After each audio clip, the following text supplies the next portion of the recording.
مساء النور جحنون، شكرا جزيلا لك ولضيوفك الكرام في الاستوديو. بسم الله الرحمن الرحيم. مشاهدينا متابعينا الكرام اينما كنتم، السلام عليكم ورحمة الله تعالى وبركاته.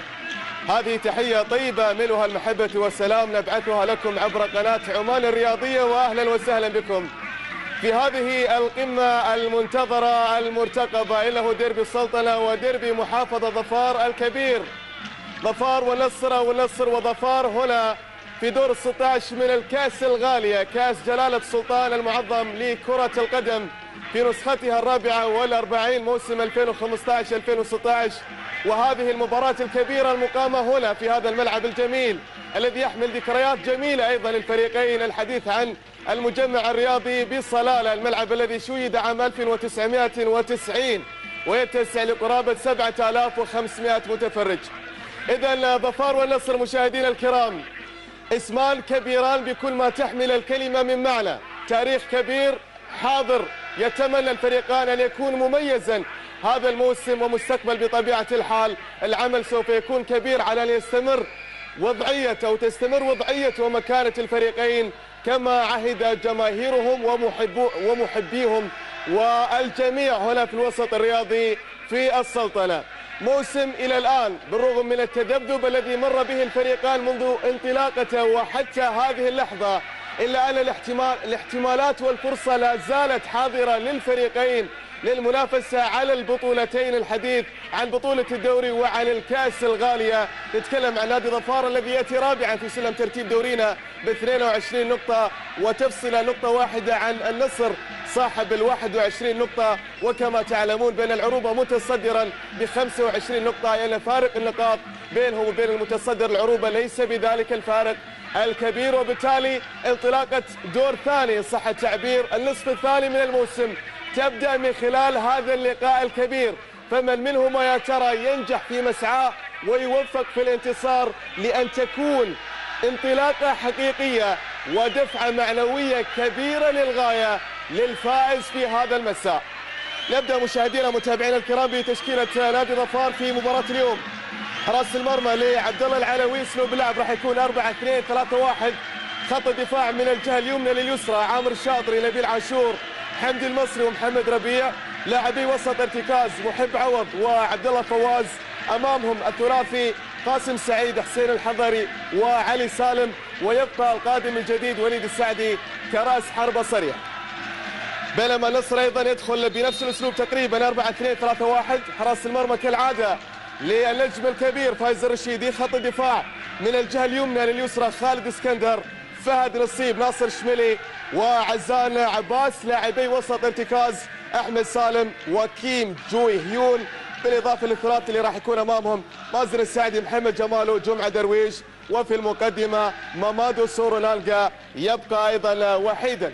هكذا هي القراءات مشاهدينا متابعينا الكرام من مدرب نادي ظفار العراقي مظفر جبار، ومن مدرب نادي نصر السربي دراغان ستيتكوفيتش الذي يظهر للمرة الأولى بشكل رسمي مع النصر في هذا المساء الكبير. طاقم تحكيم هذا اللقاء مشاهدينا يأتي بقيادة حكم الساحة يعقوب عبد الباقي. الواضح أمامنا مساعد أول راح يكون راشد الغيثي، مساعد ثاني رشاد الحكماني، والحكم الرابع بدر الشاعر. هكذا إذا هي البداية. وهنا القادم الجديد حمدي المصري اللاعب الدولي السوري، بعد أن استغنى لاعب نادي ظفار عن كل محترفينا الذين لم يقدموا الشكل المأمول في الدور الأول من بطولة الدوري.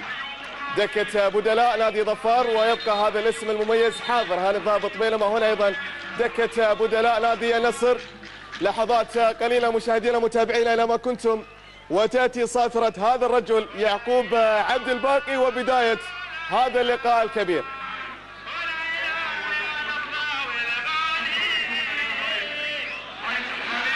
يعقوب عبد الباقي والبداية الآن مشاهدينا متابعينا الكرام. نادي ظفار على يمين الشاشة بلونه الأحمر المعهود، ونادي النصر على يسار الشاشة بلونه الأزرق المعهود. كرة ملعوبة عالية وللأمام ولكن سهل على طول مع فايز الرشيدي صاحب 28 سنة، الرجل الذي يستمر في تقديم مستويات مميزة مع نادي النصر في هذا الموسم، كرة عالية أمامية لكن تتخلص وتعود من جديد. اللقاء الخامس مشاهدينا الكرام الذي يجمع الفريقين في هذا الموسم. 4 لقاءات ماضية دانت الكفة فيها لمصلحة نادي ظفار الذي تغلب في لقاءين في كأس مازدا بهدفين نظيفين وبهدف نظيف. اللقاء الثالث في كأس مازدا تغلب من خلاله النصر ب3 أهداف مقابل لا شيء، وذهاب الدوري كما تعلمون انتهى سلبيا. كيف يكون هذا اللقاء الخامس الذي يجمع الفريقين في هذا الموسم؟ حمدي المصري الآن، وليد السعدي، الأسماء الجديدة والتي تبدأ للمرة الأولى مع نادي ظفار في هذا المساء. حسين الحضري لا محاولة لكن كين في التغطية، كرة بتعود من جديد، نقلة أمامية خذوا هات بشكل جيد، هذه خطرة لكن على طول تاكلينج في التوقيت المناسب وإبعاد. كرة بتعود إلى جمعة درويش، كيم ينقلها إلى مامادو يحاول ينزلها، تعود من جديد إلى اللاعب السوري حمدي المصري. تعاقدات لظفار على مستوى الأجانب قبل انطلاقة الموسم كانت مع اليمني أحمد الحيفي والفرنسي من أصل المغربي سمير ملقات، بالإضافة لخالد الغرسلاوي وعربي جابر. هم الأسماء الأربعة لكن ما قدموا الإضافة المنتظرة وبالتالي تم الاستغناء عنهم. بينما هنا المدرب دراغان سبيتكوفيتش المدرب الصربي صاحب السيرة المميزة حقيقة والمشوار الجيد في المنطقة. كرة بتعود الآن محمد ربيع، نقلة من جديد الدقيقة الثانية، نلمس ولو يعني لسه بدري الحكم لكن في تراجع للنصر نسبي وظفار هو من يحاول التقدم. عموما الكرة ملعوبة عالية أمامية تتخلص، تعود من جديد. حوار راح يكون ما بين محمد ربيع وجمعة درويش كبير جدا في هذا المساء، من منهما ينجح في التغلب على الآخر. قاسم سعيد، لقاء خاص بطبيعة الحال لقاسم سعيد ولمجموعة من اللاعبين اللي سبقا يعني مثلوا الطرف المنافس إن صح التعبير اليوم، والمسألة أصبحت متقبلة، يعني أن ينتقل لاعب من ظفار إلى النصر أو من النصر إلى ظفار. نلاحظ ونلمس سنويا يعني تقريبا مع كل موسم لابد من اسم ينتقل من هنا إلى هناك، والأمر أصبح متقبل لدى الجماهير عكس فترة سابقة ربما يعني أن ينتقل اللاعب من النصر إلى ظفار أو من ظفار إلى النصر كان ربما يكون العتب عليه كبير شوي من الجماهير، إلا أنه يعني مع دخولنا فترة جديدة الاحتراف إن صح التعبير وإن كان على المستوى التنظيمي فقط، لكن الأمر تغير. رمي تماس الآن، خالد اسكندر يرسلها عالية أمامية، البحث عنها مامادو والكرة بتتخلص، تعود من جديد صافرة من يعقوب عبد الباقي وخطأ لمصلحة نادي ظفار. يعني حتى الحكام لا شك أن هذه المواعيد بالنسبة لهم منتظرة مرتقبة أن تدير الديربي. لما نتكلم عن يعقوب عبد الباقي لا شك أننا نتحدث عن حكم صاحب تجربة كبيرة ولذلك هو حاضر في هذا المساء. علي سالم محاولة للأمام، مقولة سليمة حسين الحضري لكن تتخلص منه وتعود من جديد لمصلحة النصر. خاطئة تعود لظفار الآن، انطلاقة من الجهة اليمنى علي سالم إلى عامر، محاولة المرور والتقدم. حسين الحضري من جديد، نقلات الزعيم أمامية خطرة لكن طالت وتصل سهلة مع فايز الرشيدي. دور 16 من الكأس الغالي مشاهدينا الكرام انطلق بالأمس ب4 لقاءات كما تابعتم، لكن لا بأس أن نذكر من جديد بالنتائج. طنجة تغلب على عمان بهدفين نظيفين، الخابورة تغلب على نزوة ب3 أهداف مقابل هدفين، والسويق تجاوز العروبة في لقاء قمة كبير كان بهدف نظيف. هنا محاولة لكن صافرة وخطأ في اللقطة الماضية على جمعة درويش لمصلحة حمدي المصري. راح نشوف الإعادة، شوفوا معاي اللعبة. هنا حمدي لما حاول يحصل الكرة الماضية وتداخل جمعة درويش، هكذا كان القرار من يعقوب عبد الباقي. كرة ملعوبة عالية الآن من عبد الله العلوي، تعود من جديد إلى كيم، نقلات مستمرة وحوار يستمر بين الجانبين في منتصف الميدان. عديد الكرات الخاطئة حتى الآن.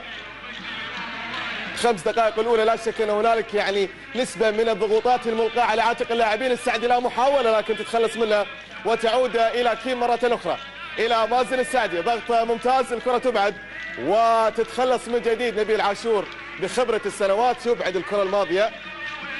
لقاءات الأربعة بالأمس اختتمت بمباراة روستاق مع مرباط. روستاق تجاوز مرباط بهدفين مقابل هدف.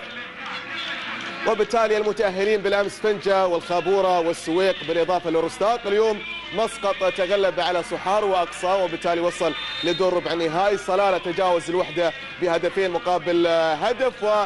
وظفار والنصر إلى الآن لا زلنا في البدايات. الشباب وصحم مباراتهم انطلقت قبل نصف ساعة تقريبا من الآن، وبالتالي بنهاية هذا المساء سوف نعرف الفرق الثمانية المتأهلة لدور ربع النهائي. لكن ما في شك انه اليوم يعني راح نخسر احد الفريقين، اما ظفار او النصر. وبالامس ودع حامل اللقب نادي العروبه بعد الخساره من السويق. القرعه المطلقه لها ايجابياتها ولها سلبياتها بطبيعه الحال. عموما الكره موجوده عاليه اماميه لحسين الحضري، الان يحصلها بشكل جيد. حسين يبحث عن مسانده، لا زال مسيطر على كورته، يحصل على ركله ركنيه. ناصر الشمري كان في التغطيه. نشوف اللعبه مره اخرى، او هنا اعاده لتدخل سابق بين محمد ربيع وجمعه درويش. حسين الحضري هداف دورينا حتى الان ب10 اهداف، الرجل الذي يعود للتألق من جديد. موسم مميز للغايه لحسين الحضري، صاحب ال 25 سنه، واحد من المواهب الهامه جدا في كرتنا. ملعوب الكره عاليه اماميه لكن تتخلص، تعود لقاسم سعيد من الجهه اليسرى هذه المره. قاسم عودة في منتصف الميدان الآن، تلعب عالية أمامية. نبيل عاشور ممكن، فايز الرشيد يخرج أعلى من الجميع، يتصدى للكرة الماضية. كرة بتنقل من جديد إلى جمعة درويش، وهذا مازن، ضغط عالي موجود من عامر الشاطري وإبعاد الكرة الماضية. 25 سنة لمازن السعدي، قادم من السيب طبعا بعد أن كانت البدايات مع المصلعة. كرة بتعود الآن من جديد في منتصف الميدان لمصلحة نادي ظفار. محاولات تستمر. محب عوض ينقلها إلى محمد ربيع، أمامية منقولة سليمة إلى وليد السعدي لكن مرت منه وعدت، وتصل من جديد في الجهة اليسرى لمحمد ربيع غير مركزة، فيها رمي تماس لمصلحة النصر. شوفوا معاي لمسة يد أيضا كانت موجودة ربما في المحاولة الماضية، وهنا تدخل فايز الرشيدي.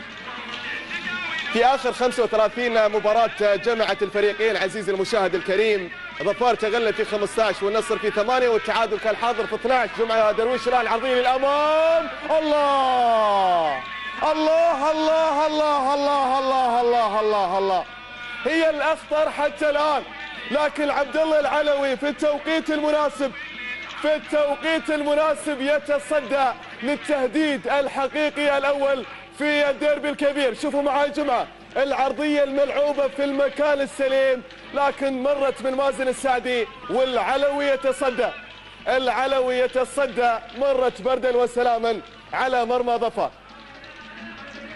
كرة بتلعب الآن، التهديد الأول، جماله يرسلها عالية أمامية. مازن السعدي من الجهة اليسرى يحاول يحصل كورته لكن وين، طويلة اللعبة الماضية عدت ومرت. كنت أتكلم عن آخر 35 مواجهة جمعت الفريقين. في تلك اللقاءات سجل ظفار في مرمى النصر 39 هدف وسجل النصر في مرمى ظفار 27 هدف. لكن لما نتكلم عن لقاءاتهم في الكأس الغالي، وهنا اللوحة الجماهيرية الرائعة للغاية الحاضرة هنا في مجمع صلالة الرياضي، بالإضافة أيضا للمنصة الرئيسية وكبار الشخصيات المتواجدين لمتابعة هذا الديربي الكبير. في الكأس الغالي آخر لقاء جمع الفريقين عزيزي المشاهد الكريم كان قبل 10 سنوات تقريبا من الآن، عام 2006 في دور المجموعات، ويومها ظفار طبعا تغلب على النصر بهدف نظيف. وقبل ذلك التقوا في الدور نصف النهائي من الكأس الغالي عام 2004. لقاء الذهاب انتهى بالتعادل الإيجابي ب2-2، وفي الإياب انتصر ظفار بهدف نظيف ليصل إلى المباراة النهائية ويتوج بالكأس الغالي للمرة السادسة في تاريخه بعد الفوز على مسقط بهدف نظيف في المباراة النهائية. عالية أمامية منقولة الآن إلى جمعة درويش لكن تغطية من حمدي المصري والكرة بتعدي وبتمر.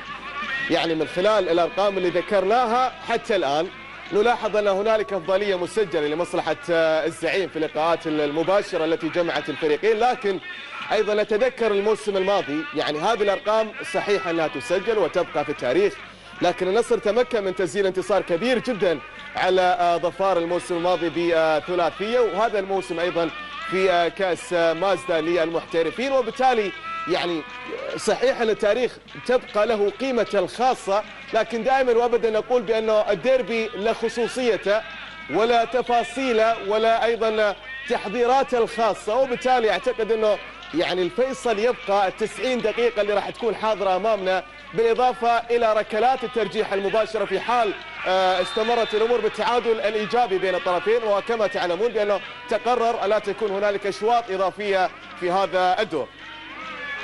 صافرة وخطأ، 10 دقائق أولى مشاهدينا متابعينا الكرام تنقضي من عمر الديربي. لا زالت الأمور تسير بالتعادل السلبي ما بين ظفار والنصر، والجماهير تستمر في المؤازرة والتشجيع وتنتظر خبرا أولا. جماهير النصر تنتظر هدف للأزرق، وظفار لا شك أنهم ينتظروا أيضا هدفا للأحمر. حرة مباشرة الآن، الكرات الثابتة ربما تكون حل من الحلول المثالية للفريقين في هذا المساء. فايز الرشيدي في توجيهات للحائط البشري. حرة مباشرة الآن، وين راح تكون؟ وهل من خطورة تسجل بعد أن كان التهديد الأول لمصلحة النصر؟ حسين الآن يرسل عالي للأمام، خطرة بالراس اللعب، مرت من الجميع. قاسم الآن يسدد ولكن تبعد في التوقيت المناسب من خالد اسكندر. كرة بتلعب الآن، تصل من جديد إلى قاسم. محب عوض، الكرة معاه، 25 سنة، واحد من أبناء النادي. تغطية وإبعاد من فهد نصيب للكرة الماضية، تعود إلى خالد اسكندر. كيم مرة أخرى، اسكندر يحصل كورته، ضغط ممتاز في اللقطة الماضية. الحوار يستمر في منتصف الميدان، وأخيرا صافرة من حكم المباراة يعقوب عبد الباقي، وخطأ لمصلحة النصر. حماس كبير ورغبة كبيرة، ويعني اللاعبين أيضا، يعني الديربي من المباريات اللي ينتظرها اللاعبين بشغف كبير جدا. إعادة من جديد لكرة قاسم سعيد. مهم أن يظهر اللاعب بأفضل صورة ممكنة في هذا اللقاء. ممكن يعني في بعض اللقاءات الجماهير يعني بشكل أو بآخر ترضى بمردود ربما لا يكون 100%، لكن اليوم تنتظر من اللاعبين أكثر من 100%. ناصر شملي تعود مرة أخرى إلى مازن السعدي. هذا اللقاء لا شك أنه ساهم وبشكل كبير في بروز عديد اللاعبين الكبار اللي تألقوا بعد ذلك مع منتخباتنا الوطنية بمختلف مراحلها السنية، ولا شك أنها محطة هامة جدا في مشوار اللاعبين. محاولة خطرة ممادو ممكن يمر، لكن نبيل عاشور الله على خبرة السنين. الكرة بتتخلص، تعود من جديد إلى خالد اسكندر. محمد ربيع في التوقيت المناسب يتدخل ويبعد الكرة الماضية من أمام جمعة درويش. شوفوا معي الكرة الماضية، نبيل عاشور قراءة جيدة للقطة الماضية، وبالتالي إبعاد الكرة في التوقيت المناسب. أحمد سالم وقف على كرته لكن تتخلص منها، تعود من جديد إلى حمدي المصري.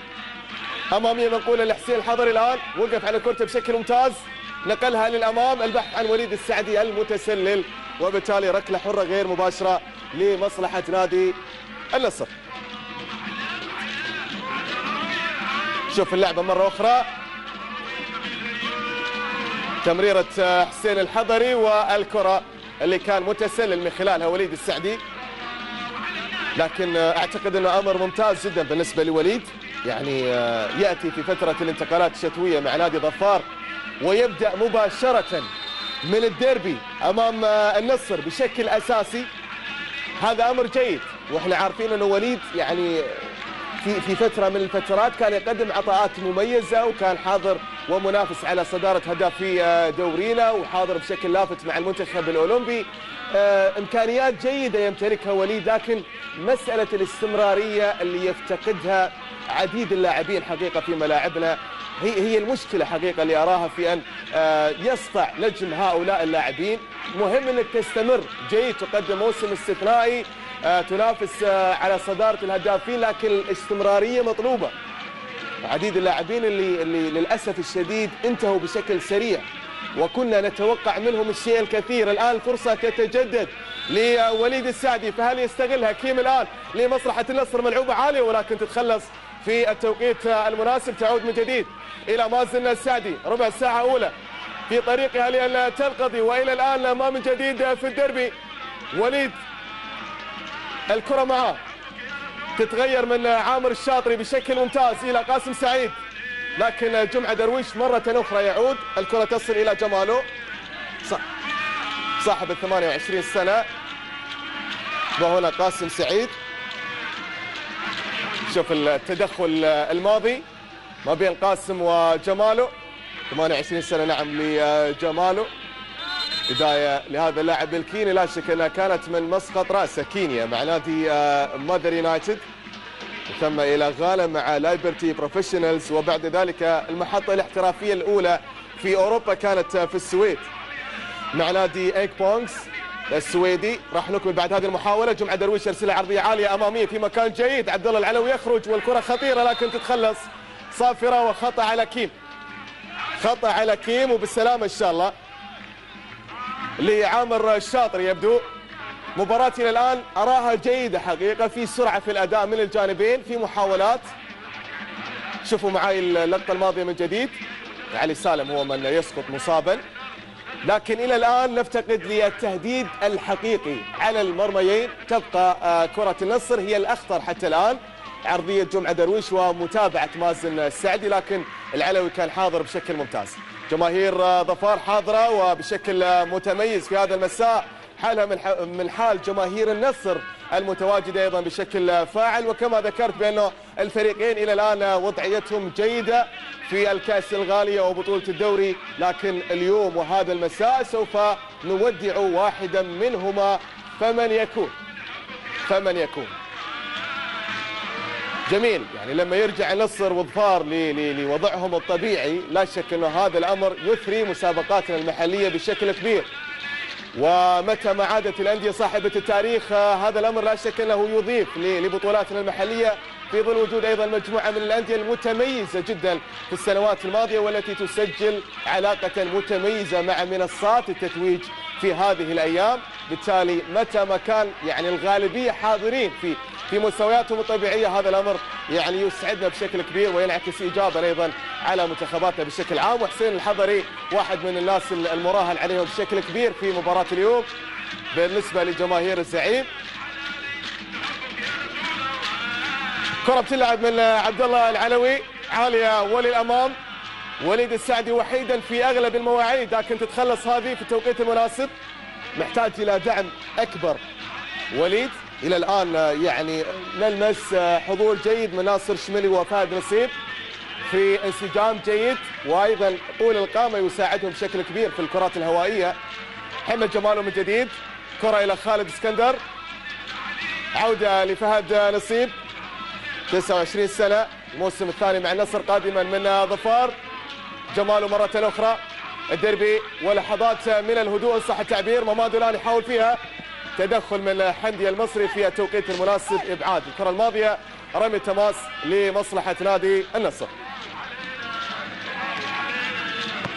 دراغان سفيتكوفيتش 54 سنة لهذا المدرب الصربي، وهو المدرب الثالث للنصر في هذا الموسم كما تعلمون.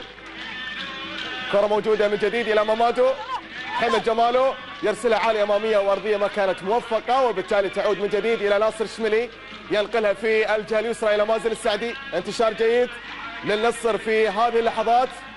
كيم مرة أخرى، لمسة ممتازة وانطلاقة الآن من الجهة اليسرى. عزال عباس التقدم الأول، عرضية عالية للأمام، الله حلوة اللعبة الماضية، حلوة اللعبة الماضية، لكن من جديد بتعدي وبتمر السلامات على مرمى ظفار. التقدم الحقيقي الأول لعزال عباس من الجهة اليسرى، وكاد أن يأتي بخبر جديد وسار بالنسبة للنصراوية. ظفر جبار لا شك أنه زعلان على الكرة الماضية، بالرغم من ابتسامته، ابتسامة فيها شيء من يعني القلق إن صح التعبير. نشوف اللعبة من جديد، وكرة عزال عباس، تهديد آخر لمرمى ظفار، لكن إلى الآن عبد الله العلوي حاضر بشكل متميز. كرة تعود من جديد، كيم صافرة من يعقوب عبد الباقي، وخطأ وبطاقة صفراء لمن؟ لعزال عباس. بطاقة صفراء لعزال. راح نشوف الإعادة للكرة الماضية والخطأ المحتسب على عزال، والذي استوجب البطاقة الصفراء الأولى في الديربي. تأتي مع الدقيقة 20 من عمر شوط المباراة الأول. شوفوا معي الكرة من جديد. نعم كان في تهور فعلا، يعني كرة شكلت خطورة على علي سالم، وبالتالي بطاقة صفراء مستحقة لعزان عباس. عزان عباس وليس نبيل. عموما كرة الآن فيها خطأ لمصلحة ظفار. الجماهير تنتظر ونحن معهم ننتظر الهدف الأول في الديربي لظفار والنصر، لأنه ندرك جيدا متى ما أتى الهدف الأول هنالك راح يكون موعد مع إثارة متجددة في الديربي. كرة ملعوبة عالية أمامية من جديد، إبعاد في التوقيت المناسب من ناصر الشملي. الكرات الهوائية أرى أن هنالك أفضلية كبيرة جدا لدفاعات النصر في الكرات العالية.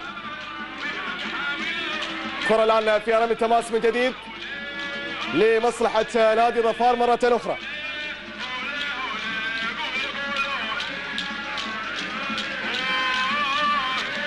تلعب بشكل سريع من عامر إلى علي سالم، نقلة أمامية لكن مازن السعدي في الموعد يبعد الكرة الماضية. أمامية من جديد إلى حسين الحضري، تصل من جديد إلى محب. الكرة فيها خطأ لمصلحة نادي النصر. شوف الكرة من جديد، تدخل من حمدي المصري وخطأ لمامادو. شايفين حمدي لوين واصل ورقابة لصيقة لمامادو. كرة بتعدي وبتمر، عديد الكرات الخاطئة من الجانبين، والديربي من جديد يهدأ في هذه اللحظات. هل تستمر الأمور بهذه الصورة ونصل لركلات الترجيح؟ طبعا الحديث لا زال مبكر جدا عن هذا السيناريو. كيم إلى حمدي من جديد، الآن كرة بتنقل عالية وللأمام. فايز الرشيد يحاول يخرج في التوقيت المناسب، يتصدى للكرة الماضية. كنت أتكلم أن النصر هذا الجهاز الفني الثالث اللي يتسلم في هذا الموسم بقيادة طبعا دراغان سبيتكوفيتش. كذا الحال بالنسبة لنادي ظفار، أيضا الجهاز الفني الثالث بقيادة مظفر جبار. النصر بدأ مع التونسي لطفي رحيم، رحل بعد الجولة السادسة تقريبا. أتى البلجيكي لوكي ميل الذي رحل ولم يعد وأصبح مدربا للمريخ السوداني، والآن تم التعاقد مع دراغان. ولكن يعني ما في شك أنه أمر سلبي أن تتعاقد ثلاثة أجهزة فنية على الفريقين، وإلى الآن نحن لا زلنا في منتصف الموسم. بس الجيد بالنسبة لهم أن حظوظهم لا زالت قائمة في البطولتين. هنا تدخل وبطاقة صفراء لعامر الشاطري، حركت دكة بدلاء النصر. اعتراض طبعا كان على التدخل الماضي، ولكن على طول البطاقة الصفراء موجودة، والحكم الرابع الآن يطالب دراغان بالهدوء. نشوف اللعبة من جديد، كرة مازن السعدي وبعد ذلك الشد الحاضر من عامر الشاطري، بطاقة صفراء أيضا مستحقة لعامر. فمثل ما ذكرت الجيد أنه حظوظهم لا زالت قائمة حتى هذا المساء، ولكن واحد منهم راح يغادر وبالتالي التركيز ربما ينصب على بطولة الدوري. ومثل ما احنا عارفين أنه النصر مواصل مشوار في كأس مازدا للمحترفين، وصل لدور نصف النهائي. ظفار البداية كانت مع تونسي سمير شمام، من ثم عاد الروماني غريغوري في عودة كانت غريبة حقيقة. المتابعين والنقاد يعني استغربوا عودة غريغوري اللي أساسا كان قد أقيل الموسم الماضي، كيف يعود من جديد. عاد وتم أيضا الاستغناء عنه، والآن مظفر جبار هو الورقة القادمة والجهاز الفني الثالث. وحتى الآن الأرقام سجلت رحيل أو الاستغناء عن أكثر من 14 مدرب. محاولة موجودة الآن لمازن السعدي، هذه خطرة، مامادو يسدد لكن تتخلص في التوقيت المناسب تبعد المحاولة الماضية. من جديد الكرة بتعود إلى مامادو. نعم أكثر من 14 مدرب، رقم كبير بطبيعة الحال، وهذا أمر يعود ربما الاختيارات الغير موفقة. عرضية موجودة، الكرة السليمة لكن تبعد، لا زالت مستمرة للنصر. هذه خطرة تتسدد ولكن بتمر. حلوة اللعبة الماضية، والتهديد النصراوي الثالث لمرمى عبد الله العلوي. المرة هذه مازن السعدي خدها بيمينه وهي على طول قوية راحت، لكن لم تكن مركزة. 3 تهديدات للنصر، وإلى الآن ما من تهديد حقيقي لمرمى فايز الرشيدي. شوفوا معي اللعبة، ومحاولة كانت لمامادو. كرة موجودة لعبد الله العلوي، يرسلها عالية وللأمام. الكرات العالية يعني إلى الآن نجاح كبير جدا للخط الخلفي النصراوي في إبعادها. حسين الحضري الآن حصل كرته بشكل جيد، نقلات للأمام لكن أيضا مبعد الكرة الماضية، صافرة وخطأ لمصلحة الظفار، خطأ لمصلحة الظفار كما يشير يعقوب عبد الباقي. بطاقة صفراء لجمالو، 3 بطاقات صفراء، ونحن لا زلنا في الدقيقة 26 من عمر شوط المباراة الأول. يعقوب عبد الباقي يفكر في ضبط المباراة مبكرا، وفي النهاية في بعض التدخلات اللي تستوجب البطاقات الصفراء، لكن التدخل الماضي كان مشترك بين جمالو وعامر، ويعقوب يشهر البطاقة الصفراء لجمالو. أتمنى أن يكون التركيز الأكبر على الكرة وعلى اللعب من الجانبين. حسين الحضري الآن كرة ثابتة لمصلحة الزعيم، حسين على تنفيذ هذه الكرة يرسلها عالية وللأمام، خطيرة ممكن تأتي بالرأس لكن تبعد، تسديدة بقدم اليسرى من قاسم لكن أيضا تتخلص إلى وليد السعدي، راح في الزحمة وبالتالي الكرة بتتخلص منها، تعود إلى جمالو. السرعة هل تكون حاضرة لكن على طول تغطية في التوقيت المناسب من محب عوض. محب 25 سنة، أمامية من جديد لكن ناصر شميلي يبعد، الكرة تعود مرة أخرى في منتصف الميدان إلى جمعة درويش. الآن كرة مع جمعة 31 سنة إلى مازن، كيم جوي هيون 26 سنة لكيم، جمال الآن ينقلها عالية في الجهة اليسرى، جمعة درويش يتقدم، لا زالت الكرة موجودة في أرضية الميدان لكن عبد الله فواز في التوقيت المناسب يبعد المحاولة الماضية، تعود علي سالم، أمامية من جديد لكن غير مركزة، تصل لجمالو مرة أخرى. بصراحة يعني صحيح أنه الهدف لا زال غائب لكن الجيد أنه في سرعة في الأداء، ولا زلنا ننتظر ما هو أفضل من الجانبين، لا زلنا ننتظر الكثير من هذا الديربي الكبير. حمدي المصري، حضور جيد حتى الآن من حمدي، مجموعة من اللقطات والتدخلات الحاضرة في هذا المساء. مازن السعدي الآن ينتقل للجهة اليمنى في يعني تبادل المراكز بين مازن وجمعة درويش مثل ما احنا ملاحظين. أحمد سالم الآن إلى خالد اسكندر، قاسم سعيد يبعدها في التوقيت المناسب، تصل لمحب عوض، أمامية الآن من جديد عبد الله فواز، كيم يتدخل، مستويات كبيرة يقدمها كيم بصراحة مع النصر، والنصر عودنا في المواسم الماضية بأن تكون اختياراته مميزة بصراحة على مستوى الأجانب. يعني هنالك عين متميزة لدى النصر في اختيار اللاعبين الأجانب، بالرغم من أنه يعني إلى الآن اللاعبين الحاضرين في هذا الموسم مع الفريق لم يظهروا إمكانيات متميزة جدا كما عهدنا، لكن كيم نلاحظ أنه أداؤه ثابت، حضور أيضا جيد. مامادو المعذرة يعني ينتظر منا النصراوية الشيء الكثير، وجمالو طبعا أصبح يعني يعرف جيدا خبايا كرتنا والبيت النصراوي، وبالتالي مسألة انسجامه مع اللاعبين تعتبر نقطة إيجابية بالنسبة للنصر. ولكن الآن يعني النصر يجرب أكثر من لاعب أجنبي، وربما في قادم الأيام يكون هنالك استبدال لجمالو لمامادو في حال أنه اللاعبين اللي يتم تجريبهم الآن قدموا مستويات متميزة.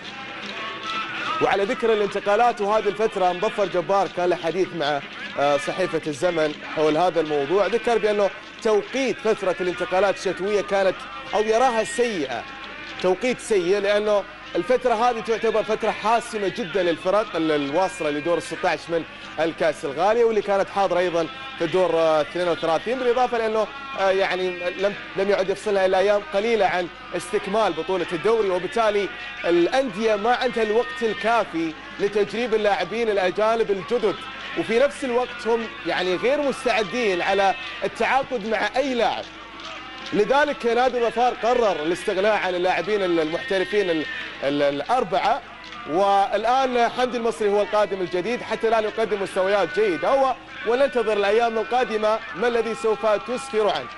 لكن ربما يكون صعب حقيقة مظفر جبار في طرحه أنه فترة الانتقالات هذه يعني نوعا ما كانت مربكة للأندية، وهو اقترح أنه لو تم تأجيل منافسات هذا الدور مثلا. عموما كرة ملعوبة أمامية لوليد السعدي، حاول يحصل كورته لكن تغطية ممتازة. الكرة بتعود من جديد من الجهة اليمنى لعامر الشاطري، نقلة في مكان سليم علي سالم، عرضية عالية للأمام لكن تتخلص من الشملي وتعود من جديد. مازن السعدي خطفها بشكل ممتاز، المرتد السريع، المرتد السريع، كرة عالية للجهة اليسرى، جمعة درويش الكرة معاه لكن ارتداد سريع من دفاعات ظفار وتغطية للمناطق الدفاعية بشكل متميز. تعود إلى كيم الكوري الجنوبي، أحمد سالم الآن، نقلة لجمعة درويش غير مركزة كانت لعزال العباس وبالتالي بتعدي وبتمر فيها ركلة مرمى لمصلحة نادي ظفار مع عبد الله العلوي.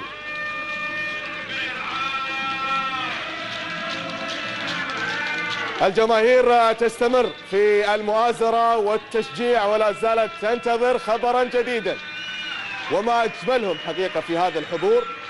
نعم المجمع الرياضي بصلالة لا يمتلئ في هذا المساء، ولكن هنالك حضور جيد جدا من الجانبين. ملعب اللي يتسع لقرابة 7500 متفرج. ظفر جبار طبعا يعني غير راضي حتى الآن وينتظر ما هو أفضل من فريقه. لقاء هام، لقاء منتظر، ديربي. الأحاديث كانت من أيام إن لم تكن من أسابيع عن الديربي، وعن ما نقدر نقول من أسابيع لأنه القرعة أساسا كانت يعني من فترة قليلة، لكن نقول من بعد القرعة الكل كان يتحدث عن الديربي وعن تفاصيل الديربي وعن نتيجة الديربي وعن آثار نتيجة الديربي. ونحن الآن يعني نعيش تفاصيل هذا الديربي الذي لا زال يسير بالتعادل السلبي بين الفريقين، وفي النهاية لابد من فائز ولا بد من مودع. يبدو أن هنالك تغيير اضطراري راح يكون لنادي ظفار مع النصف ساعة الأولى تقريبا. عبد الله فواز يشكو من إصابة، نتمنى أن تكون سهلة وأن يعود مرة أخرى مع زملائه ورفاقه. نتمنى السلامة للجميع بطبيعة الحال. كرة بتعود مرة أخرى من الجهة اليمنى مع عامر الشاطري، كرة مع عامر، عودة إلى عبد الله العلوي، تنقل عالية وللأمام، براس مبعدة من فهد، كيم براس من جديد لكن غير مركزة. حمد المصري، ناصر شملي هذه المرة إلى عزال عباس، منقولة في الجهة اليسرى، هذه خطرة. مازن يحاول، مستمر المحاولة، الكرة معاه ولكن طالت وعدت في ركلة مرمى لمصلحة نادي ظفار. عبد الله فواز لا زال يتلقى العلاج خارج أرضية الميدان.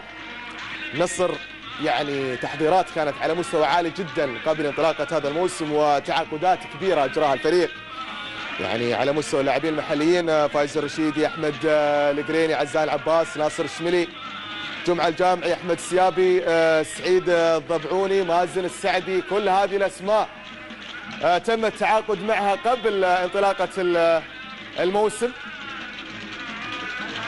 بالإضافة أيضا للاعبين الأجانب. ولكن يعني البداية في الدور الأول كانت متذبذبة. أعيد وأكرر، الجيد بالنسبة للنصر وظفار أن الحظوظ لا زالت قائمة وبشكل كبير في بطولة الدوري. واليوم طبعا لقاء مفصلي، تسديدة، يا سلام، الله الله الله الله. قاسم سعيد يظهر في لقطة هي الأجمل لظفار في شوط المباراة الأول، وفي التهديد الحقيقي الأول لفايز الرشيدي في هذا المساء. يأتي في الدقيقة 35 من عمر شوط المباراة الأول. نعم، غاب الزعيم طويلا وخرج قاسم سعيد بتسديدة قوية، لكن السوبرمان كان موجود، تصدى باقتدار للمحاولة الماضية. شوفوا معي الكرة الماضية وسقوط أحمد سالم، وهنا تسديدة قاسم سعيد على طول وهي جاية بقدم اليمنى، راحت في نفس المكان والسوبرمان كان حاضر بشكل متميز. إذا فعلا عبد الله فواز يخرج للإصابة، ومجدي شيشون هو الورقة القادمة والتي تحضر الآن في صفوف الزعيم. تغيير الأول في الديربي وتغيير اضطراري كما ذكرت.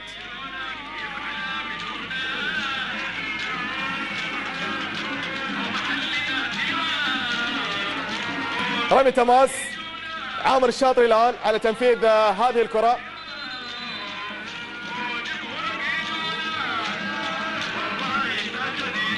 عشر دقائق أخيرة مشاهدينا متابعينا الكرام تتبقى على نهاية شوط المباراة الأول.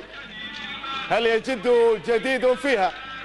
كيم الكوري الجنوبي خلصت منه. كيم جوي هيون 26 سنة كما ذكرت، وبالمناسبة يعني دائما العمل الجيد المنظم يقودك لنتائج جيدة، لكن المهم أن تعمل وأن تخطط. الجميل يعني بما نتكلم عن كيم، ناديه في كوريا الجنوبية ابتعث في سن مبكرة إلى الأرجنتين، وبالتحديد نادي فيليس سارسفيلد الأرجنتيني. بدأ معاهم من فريق الشباب، هذا الكلام كان في عام 2005، وكان أيامها كيم في عمر 16 سنة. فتدرج، لعب لشباب فيليس سارسفيلد الأرجنتيني، ولعب للرديف، وبعدين لعب مع الفريق الأول. صحيح انه كيم ما سجل الحضور المتميز مع الفريق الارجنتيني، لكن لا شك انه يعني كان له احتكاك جيد، وتعرف على كرة قدم مختلفة عن اليابان. وتبقى الكرة الارجنتينية لها حضورها العالمي المتميز بطبيعة الحال، بالرغم من الغياب الكبير عن بطولة كأس العالم، ولكن الارجنتين تبقى ولادة ايضا للنجوم وللاعبين الكبار وكرة القدم الجميلة بطبيعة الحال. عموما يعني نموذج جيد وفكرة جيدة، بالرغم من أنه كيم لم ينجح ولم يوفق في الأرجنتين. راح نكمل بعد هذه المحاولة. جمعة درويش عرضية عالية للأمام، لكن لم تجد المتابعة تصل مع علي سالم. فبعد ذلك رجع موسم 2012-2013 إلى كوريا الجنوبية بعد 9 سنوات تقريبا، أو 7 سنوات عفوا قضاها في الأرجنتين. لعب مع نادي دييغو الكوريا الجنوبي اللي يلعب في دوري الدرجة الثانية في كوريا الجنوبية، من ثم انتقل لنادي جينجو سيتيزن في دوري الدرجة الرابعة، وهذا الموسم الأول بالنسبة له في المنطقة هنا في الخليج وفي الشرق الأوسط. ويعني إلى الآن يقدم مستويات مرضية حقيقة مع نادي النصر. بس الفكرة جميلة أنه يعني لابد أن تبتكر، وفي النهاية أيضا لا شك أنك ترتبط بإمكانيات وأدوات متاحة بالنسبة لك. مسألة ابتعاث اللاعبين للخارج واحتكاكهم بمدارس مختلفة، لا شك أنه هذا الأمر يضيف للاعب الشيء الكثير. وفي نفس الوقت يعني لو تكلمنا عن لاعبين، لابد أيضا أن يبادر اللاعب ويجتهد ويحاول أن يطور من إمكانياته وقدراته. محاولة موجودة للنصر لكنها تتخلص وتعود مرة أخرى إلى عامر الشاطري لمصلحة زعيم الآن. منقولة عالية أمامية، محاولة من قاسم سعيد. حسين موجود في مكان جيد، قاسم الكرة معاه ينقلها أمامية، هذه خطيرة. حسين يحاول لكن تبعد، وصافرة وخطأ في مكان ممتاز. صافرة وخطأ في مكان ممتاز، واحتجاج من لاعبي النصر. خطأ يحرك المدرج الأحمر، وكرة في مكان خطير للغاية. حسين الحضري لا شك بأنه اللاعب الأقرب للتسديد، وجماهير الزعيم تقف الآن. شوفوا معي تدخل، خطأ مستحق لمصلحة حسين. حرة مباشرة، هل يستعيد حسين من خلالها ذكريات جميلة وأيام كانت حلوة؟ يعني مشوار 2012 مع المنتخب الأولمبي، يا هي أيام ذهبية رائعة للغاية كانت لحسين الحضري، قيادة المنتخب الأولمبي والورقة الهامة باستمرار. لكن كما ذكرنا هداف دورينا ب10 أهداف في هذا الموسم، الرجل الذي يقدم عطاءات استثنائية ويعود ويستعيد ذكريات كانت جميلة لحسين الحضري. الآن حسين مع السوبرمان فايز الرشيدي، حوار من يكون بطل وكيف راح يكون المشهد في الختام. حرة مباشرة لمصلحة ظفار، ربما تمشي لمحب. عموما حسين الحضري بالقدم اليمنى لمصلحة الزعيم، كرة بتلعب، الله فعلها الفنان، فعلها المجنون أليساندرو ديل بييرو، الكرة العمانية. الله الله الله الله الله الله الله الله الله الله الله الله الله، عاد واستعاد، عاد واستعاد أياما كانت في غاية الروعة والجمال. ما الذي فعلت يا رجل؟ ما الذي فعلت يا رجل؟ يا روعتك يا جمالك. غاب الزعيم وغاب الزعيم، لكنه يظهر بقيادة المايسترو. ضربة ولا أجمل ولا أروع. شوفوا معاي المايسترو، شوفوا معاي المهندس، شوفوا معاي الرسام. حطها في المكان المستحيل، في المكان المستحيل. حسين الحضري يعود مرة أخرى لأيامه الرائعة، لمستوياته الكبيرة، ويأتي ببصمة في منتهى الروعة في أي مساء. إنه المساء الأجمل، إنه الديربي الكبير. ظفار يتقدم في توقيت ممتاز بعد غياب طويل استمر في شوط المباراة الأول. المباراة راح تحلى الآن. الهدف الأول يعني مزيدا من الإثارة والرغبة والندية من الجانبين. الملكي راح يفكر في التعديل، والزعيم سوف يعمل جاهدا للحفاظ على هذا التقدم والانتصار في هذا المساء. اسكندر الآن عرضية عالية للأمام بالرأس ملعوبة، لكن عبد الله العلوي يتصدى باقتدار. لا لا لا لا لا، هدف في منتهى الروعة، في منتهى الروعة من حسين الحضري. مرت على السوبرمان، هذه المرة كانت صعبة للغاية على فايز الرشيدي، وضعها في المكان المستحيل. حقيقة نعم. وجماهير ظفار لا شك بأنها سعيدة للغاية بهذا التقدم. دائما الديربي لا يعترف بسيطرة، بأفضلية، بتهديد. كان يعني نصر أتيحت له أكثر من محاولة ولكنه لم يستغلها. وصل لمرمى عبد الله العلوي في أكثر من 3 مناسبات. نعم الوصول ما كان بتلك الخطورة الكبيرة، لكن كانوا يصلوا. تسديدة قاسم سعيد والحرة المباشرة هما اللقطتان الوحيدتان لظفار على مرمى فايز الرشيدي في شوط المباراة الأول. وردة فعل مدافعي النصر بعد احتساب الحكم للخطأ تؤكد إدراكهم الحقيقي بتميز حسين الحضري في هذه الكرات. شوفوا معاي، يا سلام يا سلام يا سلام يا سلام يا سلام. الجميل يا جماعة لابد أن نعطيه حقه، والكرة الماضية كانت جميلة يا حسين. نعم ما بين كثير في الشوط الأول، لكن هكذا النجوم بصماتهم دائما ما تكون مؤثرة. بصمة كانت مؤثرة من حسين، لكن الديربي لا زال فيه حديث طويل جدا وحوار كبير منتظر في قادم الوقت. فايز الرشيدي الآن آخر دقيقتين مشاهدينا ومتابعينا الكرام على نهاية الوقت الأصلي لشوط المباراة الأول. قاسم سعيد الآن محاولة من الجهة اليمنى، لكن تتخلص من عزال عباس، يرسلها عالية وللأمام. الكرة فيها رمي تماس. ظفر جبار لا شك أنه الآن يعني هدأ نوعا ما بعد التوتر اللي شاهدناه في لقطة سابقة، ولا شك أنه يعني الضغوطات بشكل أو بآخر حاضرة الآن على دراغان سفيتكوفيتش. بينما هنا فوزي بشير دوربين اللي يتكلم طبعا قبل المباراة وصرح بأنه الفريق جاهز لهذه المباراة، وأكد فوزي بشير أنه ظفار قادر على المنافسة على البطولتين في هذا الموسم، بطولة الدوري والكأس الغالية. وأكد على أنه المجموعة جاهزة تماما لمباراة اليوم. هكذا كان تصريحه قبل المواجهة وقبل الديربي الكبير. كيم الآن إلى عزال عباس. النصر بعد أفضلية سجلها لفترات يتأخر الآن. كيف راح يكون تعامل النصر مع هذه الوضعية ومع هذا السيناريو؟ شوف الكرة الماضية وتدخل من مجدي. كرة تنقل عالية أمامية إلى مامادو، يسدد يسرى ولكن من جديد سهلة في يد حارس المرمى عبد الله العلوي. ما بين كثير اليوم مامادو، وعبد الله العلوي قدم شوط أول متميز بصراحة. كرة بتلعب الآن عالية وللأمام، تتخلص من ناصر شملي، تعود إلى أحمد سالم، تتخلص من جديد. حوار يستمر من الجانبين في منتصف الميدان. شوط أول بصراحة رأيته سريعا جدا، بالرغم من أنه يعني هدف واحد فقط اللي حاضر، لكن يعني ما أعجبني شخصيا سرعة الأداء من الجانبين. يعني كانت في محاولة هنا، في نقلة هناك، في رغبة كانت واضحة كبيرة من الجانبين. ومعانا دقيقتين محتسبتان كوقت بدل ضايع لشوط المباراة الأول. هل من جديد؟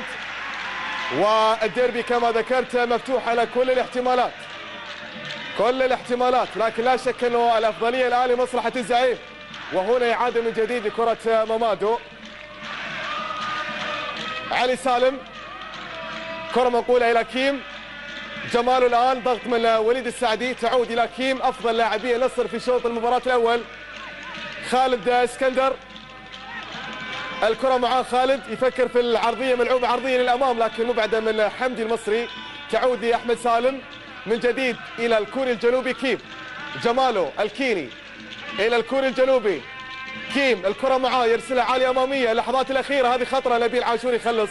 الكره تصل لجمعه درويش الان، تدخل من محمد ربيع، الكره بطول على جمعه وبالتالي فيها ركله مرمى لمصلحه نادي ظفار. شوف اللعبه، وكره طالت على جمعه درويش. يعقوب عبد الباقي يطالب عبد الله العلوي بسرعه تنفيذ ركله المرمى.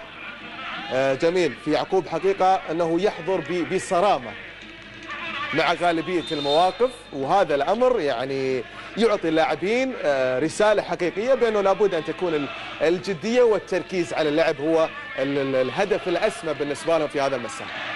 عموما ركله مرمى مع اخر 20 ثانيه من عمر الوقت الاصلي او الوقت المحتسب كوقت بدل ضايع لشوط المباراه الاول. الامور اقرب لان تنتهي بتقدم ظفار بهدف نظيف. سعادة كبيرة بالنسبة لجماهير الزعيم. سيناريو جيد. محمد ربيع الآن على تنفيذ هذه الكرة، تلعب أمامية إلى وليد السعدي. صافرة الآن تأتي مشاهدينا متابعينا الكرام من يعقوب عبد الباقي. شوط أول ينتهي من الديربي الكبير الذي يجمع ظفار والنصر هنا في دور 16 من الكأس الغالية. ظفار يتقدم بهدف نظيف عن طريق المايسترو الفنان حسين الحضري من ركلة حرة مباشرة. شوط أول نجح فيه ظفار من أن يتقدم بهدف نظيف. لا شك أنه الحديث لا زال طويل ومستمر بين الجانبين في شوط المباراة الثاني. الكلمة الآن مشاهدينا متابعينا الكرام تنتقل للزميل العزيز جحنون الحضري وضيوفه الكرام. تفضل جحنون.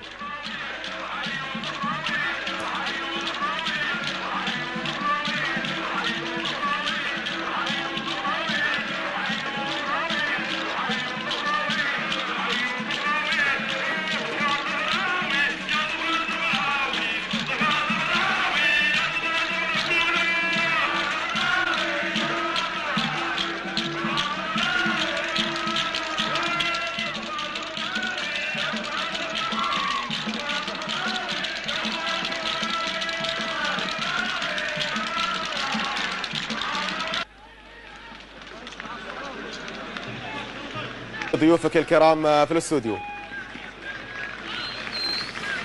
بسم الله الرحمن الرحيم، اهلا وسهلا بكم مشاهدينا الكرام مرة اخرى مع الفصل الثاني من ديربي السلطنة وديربي محافظة ظفار الكبير.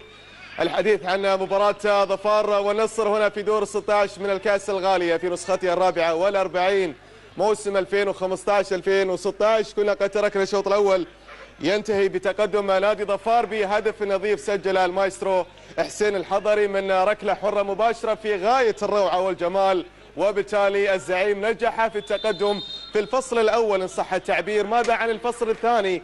كيف سوف يكون ولمن تكون الغلبة في النهاية؟ هل يعدل الكف النصر ويعود أجواء الديربي ونذهب إلى ركلات ترجيح، أم يستمر الزعيم متقدما وينتصر في النهاية لأن يصل الدور ربع النهائي؟ لا شك أن هنالك حديث كبير منتظر مشاهدينا الكرام في شوط المباراة الثاني. قراءات المدربين وعطاءات اللاعبين والدعم الكبير جدا الموجود من الجماهير في هذا المساء الجميل للفريقين بطبيعة الحال. جمعة درويش يصاب مع انطلاقة شوط المباراة الثانية، ألف سلامة إن شاء الله، ونتمنى أن تكون إصابة بسيطة. نذكر بتشكيلة الفريقين مشاهدينا الكرام. ظفار حراس المرمى بالنسبة للزعيم نعم عبد الله العلوي. خط الدفاع من الجهة اليمنى لليسرى عامر الشاطري، نبيل عاشور، حمدي المصري ومحمد ربيع. لاعبي وسط ارتكاز محب عوض ومجدي شنشون الذي نزل بديلا لعبد الله فواز الذي أصيب في شوط المباراة الأول. أمامهم الثلاثي قاسم سعيد، حسين الحضري، علي سالم، ويبقى وليد السعدي في خط الهجوم كراس حربة.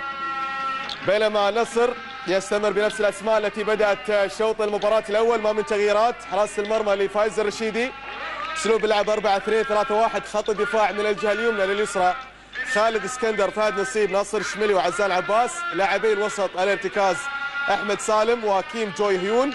امامهم الثلاثي جمعه درويش، محمد جمالو ومازن السعدي. وفي المقدمه مامادو سورو ناندا كراس حربه بطبيعه الحال. كره ملعوبه الان عاليه وللامام من عبد الله العلوي. شوط اول كما تحدث الكباتن الافاضل يونس سمان وعبد الله كامونه لم يرتقي للمستوى المامول. مازن السعدي لا محاوله خطره للنصر، لا ممكن جول، ممكن جول. لا لا لا لا لا لا لا لا لا لا لا لا لا لا لا لا، كيف مرت وكيف عدت. يا لها من هجمة خطيرة جدا لمصلحة النصر، لكن في اللحظة الأخيرة نبيل عاشور تصطدم به الكرة وتتحول ركلة ركنية. البداية السريعة جدا لمصلحة النصر. العلوي لا في توجيهات، وكيم يرسلها عالية أمامية خطرة بتعدي بتمر. مستمر المحاولة النصر الآن اسكندر، ولكن ما مشت معاه. قاسم سعيد يستخلص بشكل جيد. هجمة في منتهى الخطورة كانت، وبداية سريعة جدا للنصراوية. قريبين من المدرج الأزرق، وربما هذا الأمر يعطيهم حافز أكبر. ملعوبة عالية من اسكندر أمامية في مكان خطير، عاشور يبعد، كيم يسند، محاولة تستمر. النصر يضغط بشكل كبير من البداية، ولكن الكرة تتخلص في التوقيت المناسب. ناصر شميلي، عودة إلى فايز الرشيدي، ضغط من حسين الحضري لكن بهدوء تبعد من فايز. كرة بتعود لعزان عباس من الجهة اليسرى، تتخلص من وليد، حيوية وسرعة كبيرة إلى حسين الحضري. الآن هجمة خطيرة للزعيم، ولكن اللمسة ما كانت بالشكل المطلوب، وهنا أيضا سوء تفاهم. الكرة بتعود، لمسة في منتهى الروعة، ما أجملك. الله على مازن السعدي، مزاجه عالي اليوم، لكن عامر الشاطري في اللحظة الأخيرة يبعد. الله على مازن السعدي وعلى فواصل الفنية الرائعة للغاية. كرة بتعود من جديد، قيمة كبيرة لمازن. شوفوا معاي كرة من جديد، مر من عامر الشاطري، وبعد ذلك تسديدة قوية لكن لامست قدم نبيل عاشور ومرت سلامات خالد اسكندر، ولم سوء استغلال المحاولة الماضية من خالد. عالية أمامية من جديد لكن مبعدة من ناصر شميلي. كرة بتعود مرة أخرى، علي سالم إلى حسين الحضري، يحاول يعدي يمر. الأداء في النهاية اليوم ما هو مطلب بالنسبة للفريقين بقدر ما هو الانتصار والمرور إلى دور ربع النهائي من الكأس الغالية. مامادو، لكن ما في شك على موعد مع إثارة كبيرة منتظرة في حال استمرت الأمور بتقدم نادي ظفار بهدف نظيف. النصر راح يعمل جاهدا للعودة مرة أخرى لأجواء هذا اللقاء، والزعيم بطبيعة الحال سوف يدافع ويفكر في تعزيز الكفة بهدف آخر. كيم إلى أحمد سالم، مر بشكل جيد، صافرة وخطأ لمصلحة النصر. الكرات الثابتة، هل تكون كلمة السر في مباراة اليوم؟ هل تكون كلمة السر؟ راح نشوف. لكن برافو يعقوب عبد الباقي، إلى الآن بصراحة يدير المباراة باقتدار. شوفوا معي الكرة الماضية وتدخل كان موجود من محب عوض. الله على الأجواء في المدرج، وأتمنى يا سلام لو تكون جماهير النصر وظفار بهذا الحضور باستمرار. ما في شك انه هذا الامر راح يساهم في تعزيز وضعيه الفريقين في بطوله الدوري والمسابقات المحليه بشكل عام.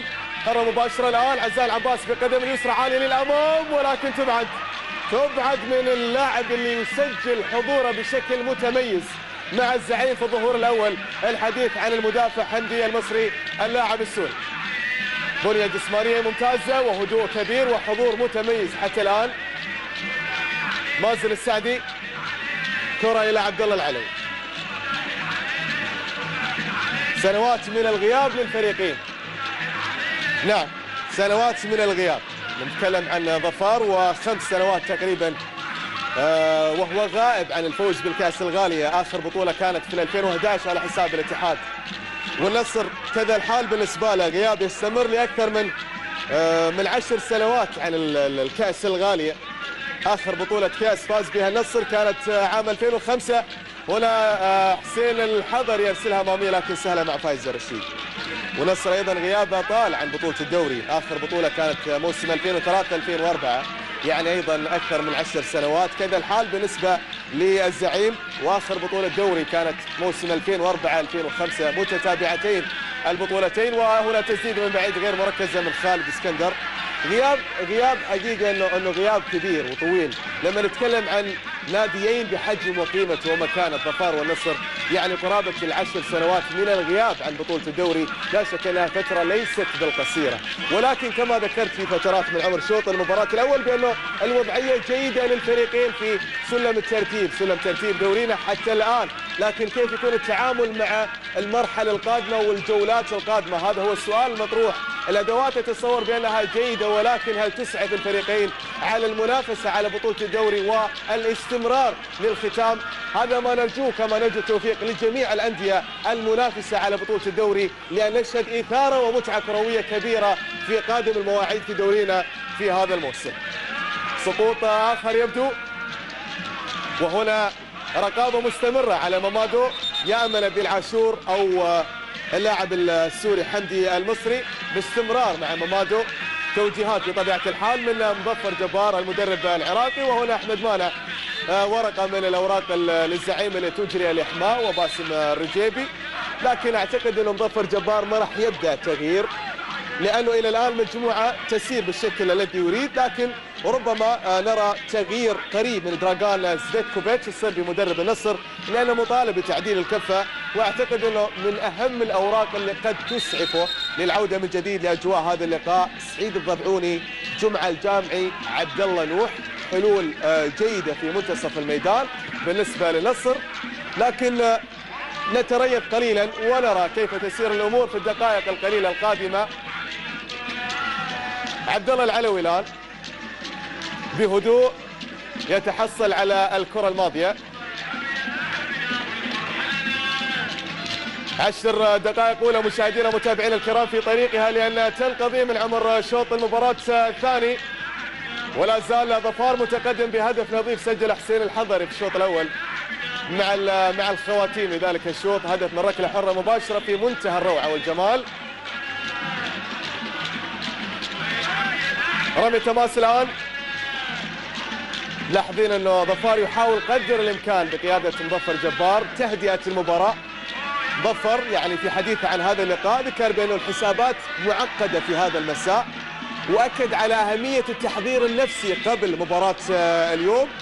ويعني ذكر بانه استثمر فتره التوقف بشكل جيد. محاوله موجوده لمازن، ممكن يمر السعد الكره معاه، حوار يستمر مع عامر الشاطري، الكره بتعدي وبتمر. يعقوب عبد الباقي يشير على وجود خطا لمصلحه نادي ظفار ولمسه يد على مازن السعدي.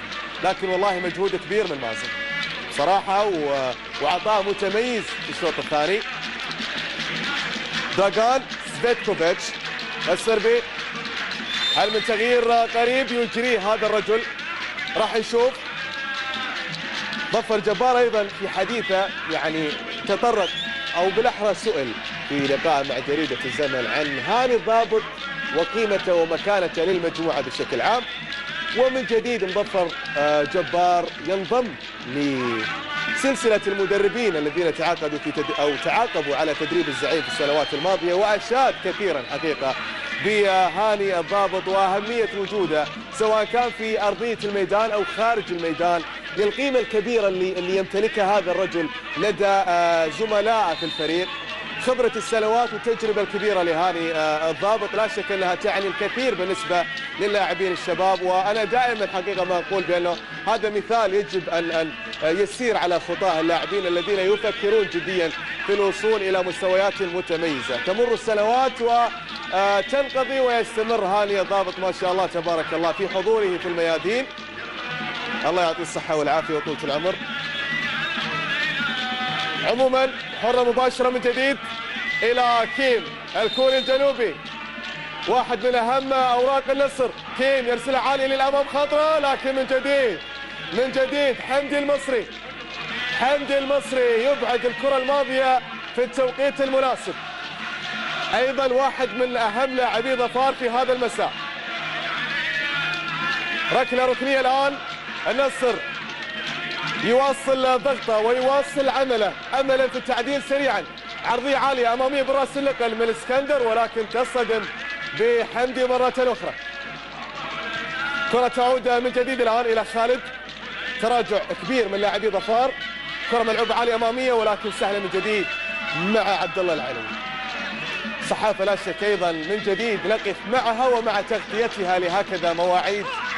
كيف تم تغطيه هذا المساء وابرز العناوين التي وصفت الديربي واهميته للفريقين. راح نكمل بعد هذه المحاوله. كيم كره منقوله في رمي تماس. كره عامر الشاطري ومازن السعدي والحوار المستمر ما بين هذا الثنائي. وهنا ايضا ابعاد حمدي المصري للكره الماضيه.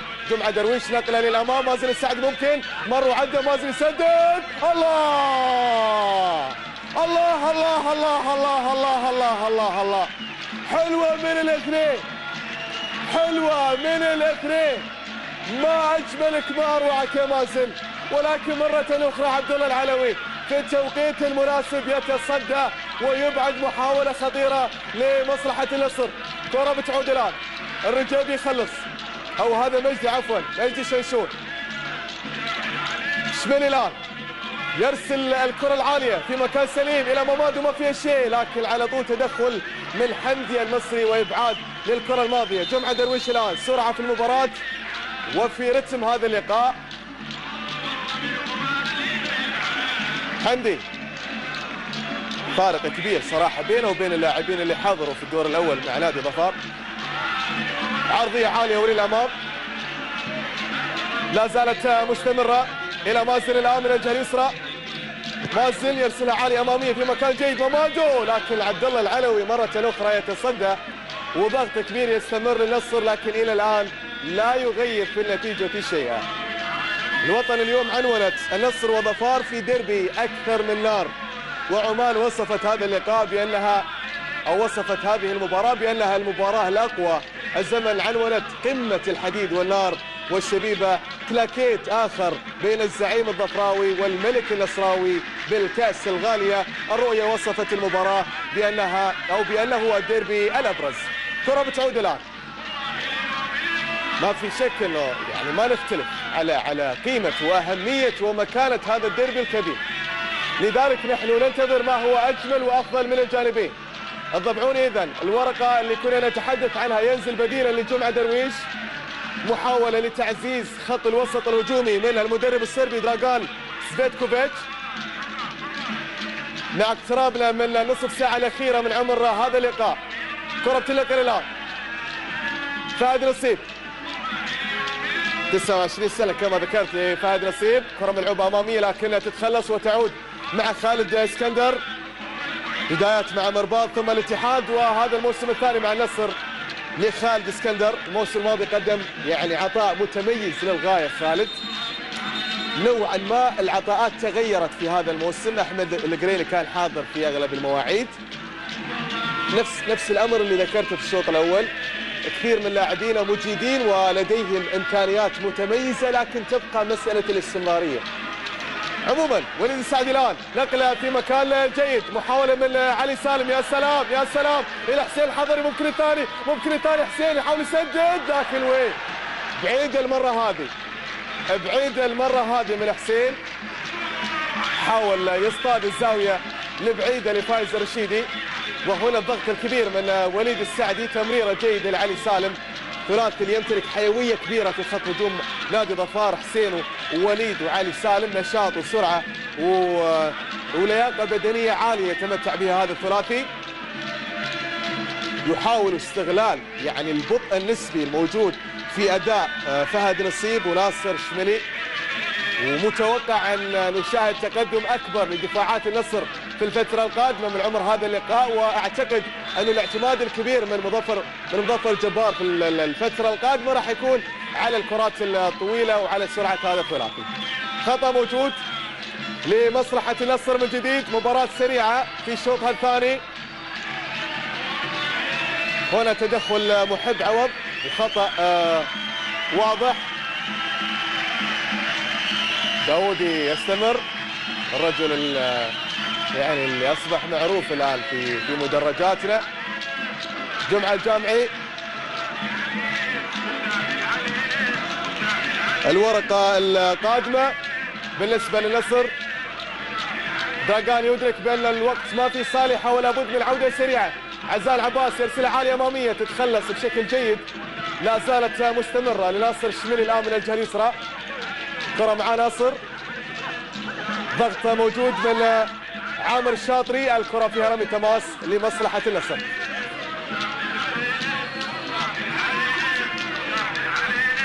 شوف اللعبة من جديد، لم تتجاوز الكرة الخط بكامل محيطها وبالتالي قرار سليم. رمي تماس الآن من خالد اسكندر، عالية ولي الأمام براس اللقل. السعدي ممكن لكن تتخلص وتعود لقاسم سعيد إلى وليد السعدي. الآن وليد إلى قاسم، تغطية جيدة، ضغط من قاسم، صافرة وخطأ على قاسم سعيد. أيضا خطأ يعني يحرك دكة بدلاء الزعيم في اعتراض على القرار، لكن جميل فوزي بشير حديث مع يعقوب عبد الباقي يهدي الوضع. ولا شك انه فوزي بخبرة السنين يدرك جيدا كيفية التعامل الجيدة مع هذه المواقف. ومظفر جبار يبدو بأنه فقد أعصابه في اللقطة الماضية. الهدوء يا مظفر، ولكن مباراة أعصاب ولا بد من قلق وتوتر خاصة للمدربين المفكرين في هذا المساء. ملعوبة عالية أمامية خطرة للنصر، ممكن جول. السعدي يعدل الكفة والملكي يعود مرة أخرى لأجواء الدربي. الله الله الله الله الله الله الله الله الله الله الله. قلناها يا جماعة، قلناها يا جماعة، لا زال هنالك حديث كبير في الدربي ويفعلها نجم شوط المباراة الثاني حتى الآن. مازن السعدي يترجم عطاءه الكبير ويسجل الهدف الثاني. يا سلام يا سلام يا سلام، النصر يعود، النصر يعدل الكفة، ومازن السعدي أخيرا محاولاته تسفر عن هدف التعديل. شوفوا معاي اللعبة، رمي تماس طويلة من خالد اسكندر، على طول تهادت، سوء تفاهم كان موجود، رسلها بيمينه في المكان المناسب. 1-1. الدربي يعود مرة أخرى إلى نقطة البداية، إلى نقطة البداية. مازن السعدي يا جماعة نواياه كانت واضحة من انطلاقة الشوط الثاني، كان ممكن يسجل التعديل، لكن قدم نبيل عاشور بعد توفيق الله أبعدت تلك المحاولة الخطيرة، واستمر في ضغطه في محاولاته. أخيرا ينجح في إعادة النصر مرة أخرى لأجواء الديربي. ولا زال هنالك حديث كبير متبقي، عرضية عالية للأمام لكن بتعدي وتمر من وليد السعدي وحسين، تصل في الجهة اليمنى، تاكلينج كبير من فهد نصيب وإبعاد للمحاولة الماضية. حمد ربيع، ديربي حلو جميل، عطاء كبير وجماهير رائعة للغاية ترسم لوحة استثنائية في هذا المساء هنا في مجمع صلالة الرياضي. كرة تنقل من مجدي شنشون غير مركزة وبالتالي في رمي تماس للنصر. شوفوا معاي، طيران كان من فهد نصيب على الكرة في اللقطة الماضية وإبعاد تلك المحاولة. الله على مازن السعدي، والله موهوب هذا الولد. نعم، إمكانيات كبيرة لصاحب 25 سنة واللي قدم مستويات كبيرة أيضا مع السيد الموسم الماضي. وهنا الرجل الذي كنت أتحدث عنه منذ دقائق من الآن، هاني الضابط. هل يكون ورقة وخيار قادم بالنسبة لمظفر جبار؟ عموما حسين الحضري الآن محاولة للعودة للتقدم مرة أخرى، لكن فايز الرشيدي في الموعد يتصدى للمحاولة السهلة الماضية. فايز يرسلها عالية وللأمام، البحث عن مامادو الغائب في هذا المساء. وعبد الله كامونة الكابتن عبد الله تحدث ما بين شوطي اللقاء بأن مامادو في أغلب الأحيان وحيد في خط المقدمة، وهذا الأمر الذي يصعب مهمته بشكل كبير. حسين الحضري الأمر وتقدم، هذه خطرة لكن فايز يتصدى في التوقيت المناسب. فايز يتصدى للمحاولة الماضية في التوقيت المناسب. على طول كرة ملعوبة عالية وللأمام. 25 دقيقة تفصلنا عن النهاية مشاهدينا ومتابعينا الكرام، وإن استمرت الأمور بالتعادل الإيجابي الواضح أمامنا أذكر بأنه لا وجود لأشواط إضافية، سوف نتجه مباشرة إلى ركلات الترجيح. هل تكون ركلات الترجيح الفيصل أم أن هنالك أخبار جديدة في الديربي؟ أحمد سالم يخرج وجمعة الجامعي هو اللاعب القادم. تغيير واضح، نزعته هجومية، ودراغان سفيتكوفيتش بانت نواياه أكثر فيما تبقى من عمر هذا اللقاء. يبدو بأنه يفكر جديا في حسم النتيجة قبل الوصول لركلات الترجيح. جمعة الجامعي اللاعب الشاب القادم من نادي صور الموسم الماضي. كرة بتعود من جديد. الموسم الأول طبعا مع النصر. مامادو الآن يحاول يعدي يمر، طالت منه تصل لمجدي شنشون، ضغط من مازن السعدي ولكن تتخلص منه. تعود للزعيم في الجهة اليسرى مع حسين الحضري، يبحث عن حلول متاحة، ينقلها أمامية غير مركزة تعود لناصر الشمالي. لكن تكافؤ كبير بصراحة في هذا المساء بين الفريقين. يعني الشوط الأول كان متباين من الجانبين، النصر حضر في أكثر من مناسبة لكن ما نجح في التسجيل، وبدهاء وروعة وجمال كبير من حسين الحضري تقدم نادي ظفار. الأمور في الشوط الثاني أيضا في أغلب الفترات كانت متكافئة، النصر بدأ ضاغط بشكل كبير مع انطلاقة الشوط ونجح في التعديل. إجمالا أرى المباراة متكافئة بصراحة من الجانبين. البعض يتحدث أنه كان ينتظر جمالية أكثر وروعة أكبر في هذا المساء، لكن يا جماعة لابد أن ندرك بأنها مباراة كأس وخروج مغلوب، وبالتالي لها حساباتها الخاصة، لها ضغوطاتها الخاصة أيضا. ويعني أرى له من المنطقي تحفظ المدربين في بعض الفترات. كيم الكوري الجنوبي واصلة مع مامادو، كرة معاه ناقلها لسعيد الضبعوني من الجهة اليمنى. ضبعوني الكرة معاه يبحث عن حلول متاحة، يعود بالكرة إلى مامادو. تغيير كامل لمن؟ مازن السعدي. كلمة السر في هذا المساء، السعدي مر ممكن يسدد. الله الله الله الله الله الله الله الله، مستمر المحاولة لكن تتخلص. ما أجمل كبار وعك مازن السعدي، وأمسية للذكرى الجميلة يقدمها هذا الرجل. ما شاء الله تبارك الله، يا لها من مرونة وخفة وسرعة ولياقة عالية جدا يمتلكها مازن السعدي.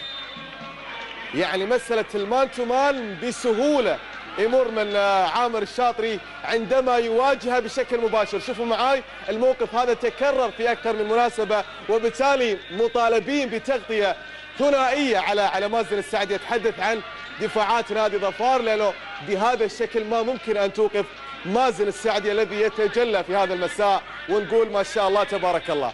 مجدي شنشون على طول محمد ربيع من الجهة اليسرى لكن تتخلص. تعود مرة أخرى لجماله، طويلة أمامية. مازن صافرة، هل من بطاقة صفراء أخرى وطرد؟ نعم طرد، بطاقة صفراء ثانية وطرد لعامر الشاطري. آخر 20 دقيقة ظفار سوف يلعب ناقص العدد. هذا ما كنت أتحدث عنه مشاهدينا الكرام قبل لحظات قليلة من الآن. المان تو مان مازن السعدي وعامر الشاطري. الكلمة المسموعة بعد توفيق الله هي لمازن السعدي. راح نشوف الإعادة، السرعة الكبيرة والخفة والمرونة لا شك أنها أتعبت عامر الشاطري في هذا المساء. راح نشوف الإعادة وحالة الشد المسجلة من عامر الشاطري. شوفوا معاي الكرة، يعني لو مر مازن السعدي كان في طريقة لأن ينفرد. خطأ ذكي من عامر لكن كلف بطاقة صفراء ثانية وطرد، وبالتالي أفضلية عددية راح تكون لمصلحة النصر في آخر 20 دقيقة. والديربي لا زال مستمر بأحداثه المثيرة، فلمن تكون الابتسامة الأخيرة. رمي تماس الآن لمصلحة نادي ظفار. هل من تغييرات قادمة يجريها مظفر جبار؟ علي سالم طبعا بإمكانه أن يغطي المكان لأنه أساسا هو ظهير أيمن، وبالتالي ما عنده أي مشكلة في الخط الخلفي. لكن على مستوى منتصف الميدان هل من تغييرات يجريها مظفر جبار في الدقائق العشرين الأخيرة؟ وهنا من جديد إعادة لكرة مازن السعدي الرائعة. ولكن أيضا الحراس اليوم يقدم مباراة جيدة، خاصة عبد الله العلوي الذي اختبر كثيرا في مباراة اليوم ونجح في غالبية الاختبارات. خطأ موجود، حسين الحضري على تنفيذ، يرسلها عالية أمامية، هذه خطرة. يا الله يا الله على محاولة لمجدي شنشون. مجدي كان ممكن يصطاد، أو هذا محب عوض كان ممكن أن يصطاد فايز الرشيدي، إلا أن الكرة مرت بجوار القائم الأيسر بردا وسلاما على مرمى النصر.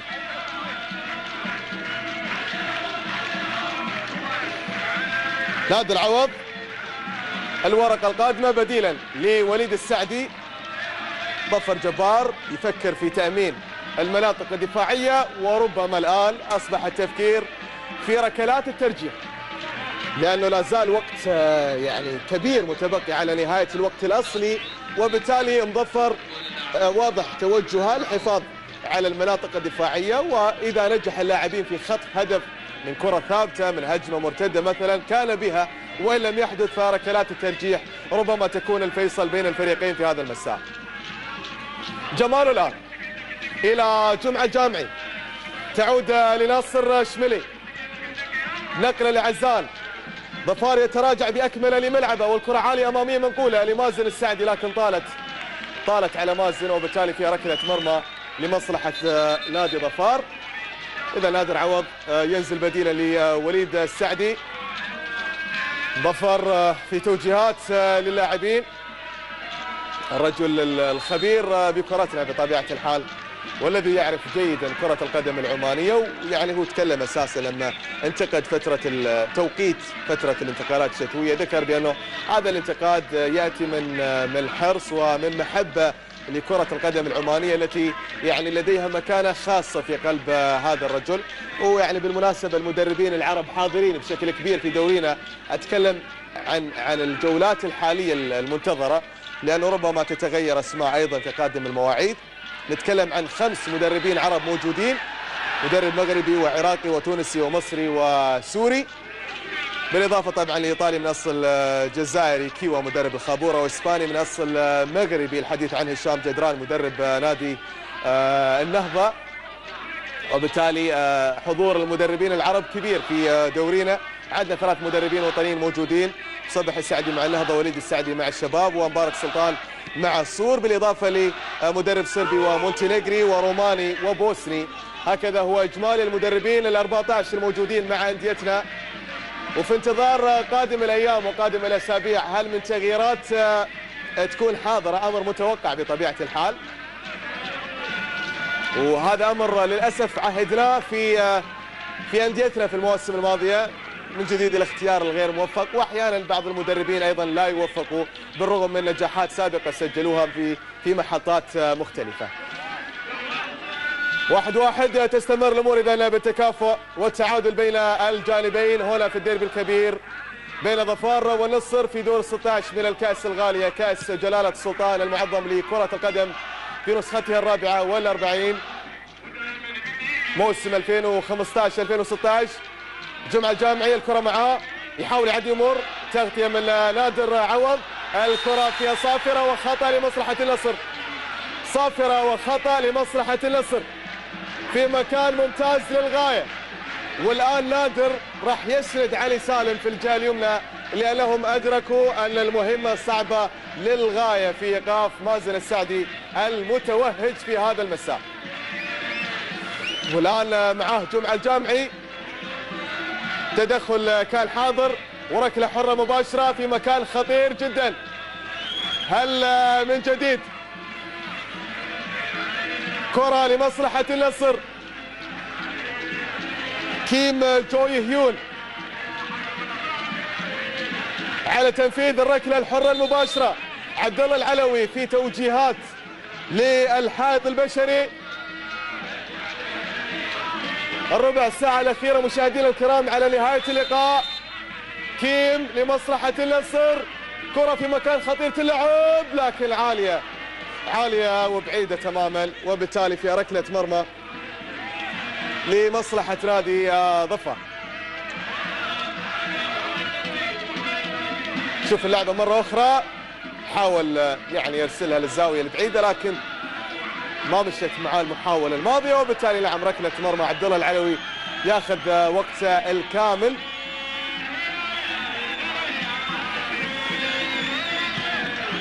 كرة بتلعب عالية وللأمام، تتخلص من عزال عباس، تعود إلى علي سالم، أمامية لحسين الحضري، ناصر الشمالي في التغطية، حسين الكرة معاه، يرسلها عرضية أمامية في مكان سليم، لكن الكثافة العددية غير موجودة، وكيم في الموعد خذ وضعه مع الكتيبة الزرقاء. كيم، خالد اسكندر إلى جمعة الجامعي الآن من الجهة اليمنى، لكن تتخلص في التوقيت المناسب. مهم جدا إذا كان يعني الهدف المنافسة على أكثر من هدف أو على أكثر من بطولة في هذا الموسم، أن تكون معاك دكة بدلاء جيدة. كرة موجودة الآن من كيم لكن لا تتخلص، وأعتقد أنه النصر عنده نقطة قوة في هذا الأمر. يعني اليوم مثل ما ذكرت كانت عنده 3 أسماء متميزة على مستوى الحلول الهجومية، بالإضافة لأحمد القريني كظهير أيمن جيد، عنده أيضا اللاعب الحارس أحمد الرواحي المتميز بطبيعة الحال، وكذا الحال بالنسبة لعبد الله السعيد ومروان بيت دوربين اللاعبين الشباب. فإجمالا دكة جيدة، ربما تحتاج لتدعيم لكن ممكن تمضي بالفريق بعيدا. ظفار اليوم في دكة البدلاء، طبعا نزل مجدي شنشور، نزل نادر عوض تغييرين، عنده هاني الضابط، أحمد مانع، سعيد مؤمن، باسم الرجيبي، محسن الحجري. وربما أيضا بما أنه باب الانتقالات الشتوية لا زال مفتوح، أعتقد أنه الفريق محتاج إلى تعزيز، محتاج إذا كان الهدف فعلا الاستمرار على المنافسة على بطولة الدوري، لابد من تعزيز في انتظار طبعا هذا المساء والنهاية أو النتيجة النهائية لمباراة اليوم اللي سوف نشهد مع نهايتها مغادرة أحد الفريقين الكبيرين. جمالو ناقلها على طول لعزال عباس من الجهة اليسرى، محاولة للنصر، عرضية ملعوبة أمامية لكن تتخلص من نادر عوض، تعود لكيم مرة أخرى، منقولة لمازن السعدي، محاولات من الجهة اليمنى، عرضية عالية للأمام هذه المرة لكن نادر من جديد يخلص، والكرة تعود لمحمد جمالو، تدخل من جمالو وخطأ لمصلحة محب عوض. فيعيب جمالو بطء، يعني ما يتمتع بتلك المرونة والسرعة المطلوبة، لكن يعني نظرته للملعب جيدة وتمريراته أيضا في غالب الأحيان تكون دقيقة. إذا النصر يفكر في حسم الأمور في الوقت الأصلي، وظفار يسير المباراة بهدوء، إن أتى هدف مباغت كان بها، وإن لم يأتي فركلات الترجيح سوف تكون الفيصل، خاصة بعد طرد عامر شاطري. الكفة لا شك أنها مالت لمصلحة النصر، الأفضلية العددية بطبيعة الحال. تعود الكرة من جديد لمجدي شنشون، محمد ربيع من الجهة اليسرى أمامية في مكان سليم إلى قاسم سعيد، اسكندر حاضر، الكرة أخيرا تلامس قاسم وبالتالي فيها رمي تماس لمصلحة نادي النصر. ملعوب الكرة بشكل سريع، سعيد ضبعوني المتراجع، الكرة مع نادر عوض، تغطية جيدة من نادر، يفكر في المرور، عرضية عالية إلى القائم البعيد، واصلة في مكان جيد لحسين، لكن مرت من حسين الحضري فيها رمي التماس. حسين الحضري وتجربتين احترافيتين خارج السلطنة، الأولى كانت مع عجمان الإماراتي والثانية مع الرائد السعودي، ويعود في هذا الموسم لتقديم مستويات عهدناها عن حسين الحضري، وصدارة لجدول هدافي دورينا يؤكد ذلك، 10 أهداف، يتبع بعد ذلك دا سيلفا ب9 أهداف هو وبيدران، من ثم محمد تقي وسعيد عبيد وفينيسيوس عندهم 8 أهداف. وكما تعلمون بين العروبة لا زال متصدرا لدورينا حامل اللقب في النسخة الماضية. راح نكمل بعد هذه المحاولة، سعيد ضبعون الكرة معاه من الجهة اليسرى للنصر، ملعوبة عرضية عالية أمامية لكن تتخلص من نبيل عاشور إلى جمعة الجامعي. كيم، فهد نصيب، تسديدة لكن وين بعيدة تماما بدون أي عنوان، فيها ركلة مرمى لمصلحة ظفار. العروبة 25، فنجة عنده 23 ثانيا، صحار وظفار والسويق ب 22 نقطة. سادسا يأتي النصر 21، من ثم المصنعة 18 والنهضة 17، صحم 16. في المركز العاشر الخابورة ب 14 نقطة، الشباب عنده 12 نقطة، وصور ومسقط عندهم 9 نقاط في المركز ال 13، وأخيرا صلالة ب7 نقاط. الملاحظ أنه يعني فارق النقاط ما بين المركز السادس والأول فارق ضئيل 4 نقاط فقط.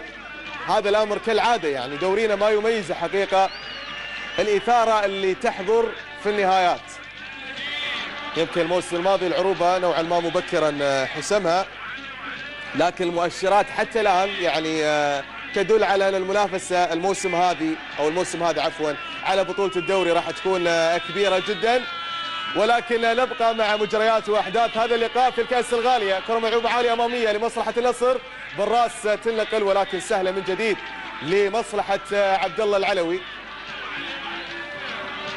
شوفوا معاي اللعبة والرأسية اللي كانت حاضرة. بما أن تكلمنا عن الدوري لا بأس أن نذكر ببعض الإحصائيات في دورينا حتى الآن. من 91 مباراة لعبت في الدوري إلى الآن تم تسجيل 199 هدف، يعني بمعدل 2.2 للمباراة الواحدة، ويعني ربما يكون معدل جيد. تبقى النتيجة الأكبر المسجلة في هذا الموسم في بطولة الدوري لمصلحة نادي العروبة عندما تغلب على ظفار ب6 أهداف مقابل هدفين. ووضعية كانت سيئة جدا لظفار في تلك الفترة، ولكن كما ذكرت أنه الجيد أنه نجح في استعادة توازنه والوصول مع نهاية الدور الأول إلى وضعية جيدة. أكثر الفرق اللي سجلت سلسلة من الانتصارات المتتالية هما العروبة وفنجة ب3 انتصارات متتالية فقط في الدور الأول، وأكبر سلسلة من المباريات بدون أي خسارة كانت لمصلحة النصر عند 9 مباريات متتالية لم يخسر من خلالها النصر. وهذا الأمر يدل على وجود منظومة دفاعية جيدة للنصر في هذا الموسم. تغيير آخر، عبد الله نوح هو الورقة القادمة بالنسبة للنصر بديلا لكيم جوي هيون. أيضا نزعة هجومية ربما تكون حاضرة لعبد الله نوح اللي يمتاز طبعا لاعب وسط مدافع وعنده أيضا نزعة هجومية، بالتالي راح يفيد الفريق في الجانبين، وربما تأتي توجيهات بتكثيف الهجوم لحسم الأمور في الدقائق الأخيرة من عمر هذا اللقاء. راح نشوف طبعا الوقت القادم وتوجيهات المدرب الصربي دراغان سفيتكوفيتش صاحب ال 54 سنة مدرب نادي النصر. هذا هو كيم، قدم مباراة كبيرة بصراحة اليوم ومجهود كبير. دراغان سفيتكوفيتش كان واضح في الصورة، كرة ملعوبة السهلة تصل مع عبد الله العلوي. بدايته كانت مع نادي ايام ما كان لاعب مع نادي بيسانكون وباستيا ولينز في فرنسا، ومشواره التدريبي بدأ ايضا في فرنسا مع نادي سبورتينغ تولون فا، من ثم في روسيا مع الانيا الروسي، وبعد ذلك المحطة الأولى في الخليج كانت مع الوحدة الإماراتي، من ثم الريال القطري، ومن ثم عاد لنادي سبورتينغ تولون فا الفرنسي، وراح بعد ذلك إلى تونس مع النادي الرياضي لحمام الأنف التونسي، الوحدة السعودي، اتحاد المنستير، الشبيبة الرياضية القيروانية التونسية أيضا كانت محطة معاهم، وآخر محطاته مع النجم الرياضي الساحلي التونسي. وبالتالي يعني محطات جيدة لدراغان سفيتكوفيتش مدرب نادي النصر.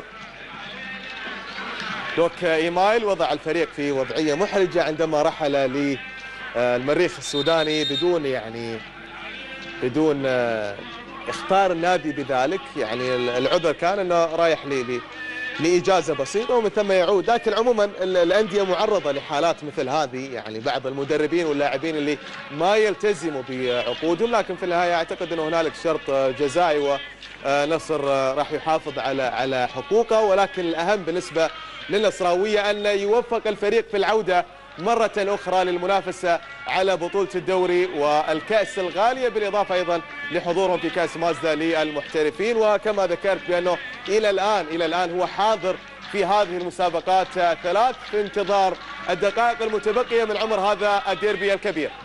كرة بتعود الآن هدأ ديربي في اللحظات الماضية، وكأن الفريقان يعني باتا يفكران في ركلات الجزاء الترجيحية.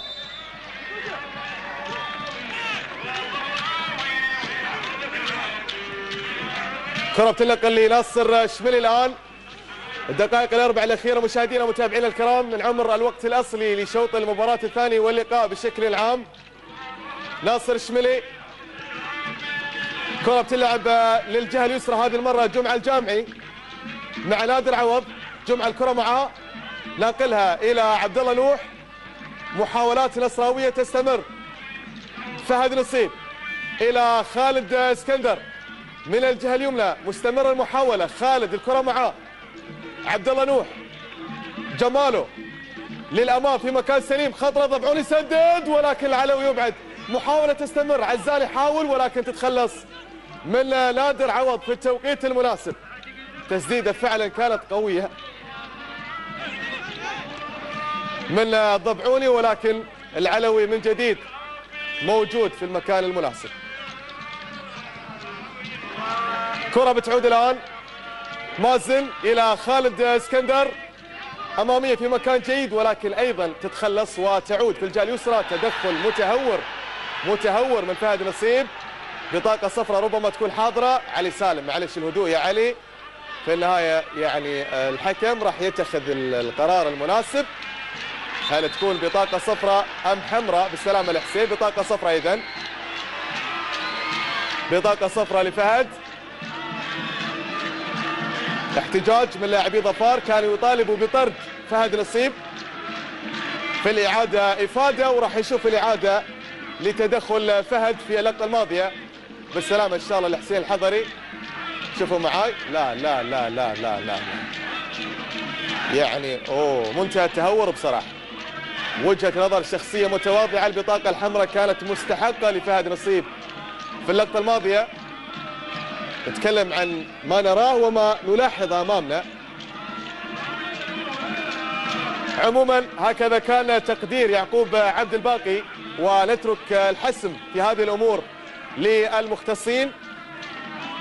آخر دقيقة ونصف مشاهدينا ومتابعينا الكرام من عمر الوقت الأصلي. راح نشوف الوقت المحتسب كوقت بدل ضايع لشوط المباراة الثاني. وهنا تسديدة الضبعوني القوية جدا، ولكن عبد الله العلوي يبعد باقتدار. إذا يبدو بأن ركلات الترجيح مشاهدينا متابعينا الكرام سوف تكون الفيصل بين الفريقين في هذا الديربي، إلا إذا كان هنالك سيناريو مجنون يلوح في الأفق وهدف قاتل لأحد الفريقين. جماله إلى مامادو، ولكن متسلل مامادو. ركلة حرة غير مباشرة لمصلحة نادي ظفار. مامادو يعني أرقام الماضية كانت جيدة. أتكلم عن الأهداف في محطاته مع الأندية السابقة. مع النادي المالي أونزا كريتشرز من 42 مباراة سجل 20 هدف. مع جيكانو ليفواري من 18 مباراة سجل 10. لكن محطته الأخيرة مع النهضة الرياضية البركانية المغربي من 25 مباراة سجل 3 أهداف. يعني المحطة الأخيرة ما كانت مقنعة على المستوى التهديفي، لكن يتمنى النصراوية أن يحضر بشكل أفضل في قادم المواعيد. هنا محاولة موجودة لمصلحة ظفار. مجدي، هذه خطرة عرضية للأمام ولكن تبعد في اللحظة الأخيرة من ناصر شملي. تعود من جديد إلى محب عوض. 4 دقائق محتسبة كوقت بدل ضايع لشوط المباراة الثاني. فايز الرشيد يرسلها عالية وللأمام. نادر عوض، كرة من جديد إلى مجدي شنشون. صافرة وخطأ لمصلحة مجدي. ملعوبة سريعة المحاولة الماضية.